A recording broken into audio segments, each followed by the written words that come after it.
নারায়ণগঞ্জের রূপগঞ্জে জাতীয় নাগরিক পার্টির ফল উৎসব ও সমাবেশের সভা মঞ্চে হামলা ও ভাঙচুরের ঘটনা ঘটেছে। এতে জাতীয় যুবশক্তি রূপগঞ্জ শাখার যুগ্ম সদস্য সচিব আল ফারাবি সহ কয়েকজন নেতাকর্মী আহত হয়েছেন।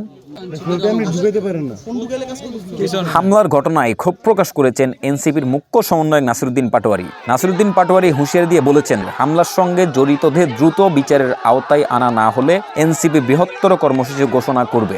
রূপগঞ্জে আমাদের একটি প্রোগ্রাম ছিল, আমাদের এই যে সহযোদ্ধা তার এই জায়গায় ঠিক কোপ বসিয়েছে, তার অল্পের জন্য হলো চোখটা যায় নাই, কিন্তু আমরা আজকে দায়িত্বহীন ঘোষণা দিতে চাচ্ছি, আমার কোনো সহযোদ্ধা আহত হবে আর আমি হলো ঘরে হাতে চুরি পরে বসে থাকবে, এটা বাংলাদেশে হবে না ইনশাআল্লাহ। শনিবার বিকেলে উপজেলার দাউদপুর ইউনিয়নের কুলিয়াদি সরকারি প্রাথমিক বিদ্যালয় মাঠে রূপগঞ্জ উপজেলা এনসিপি আয়োজিত ফল উৎসব ও সমাবেশে প্রধান অতিথির বক্তব্যে নাসিরউদ্দিন পাটোয়ারি এই হুঁশিয়ারি দেন।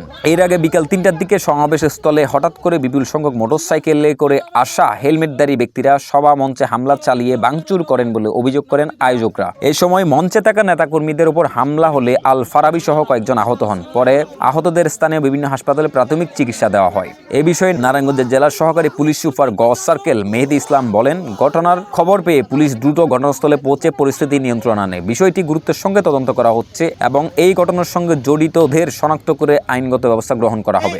এই রাজনীতি বাংলাদেশের মধ্যে মানুষ এখন আর চায় না, তাদের পরিণতি খুব ভয়াবহ হবে, আমরাও ছাড় দিব না। আজকের এই শান্তিপূর্ণ প্রোগ্রামে তারা হামলা করেছে। আমি দেখাচ্ছি, এই যে আমাদের ফারাবি সহ 20 থেকে 30 জনকে তারা আমাদেরকে আহত করেছে, কুপিয়েছে এবং দেশীয় অস্ত্র নিয়ে তারা আজকে আমাদের উপর হামলা করেছে।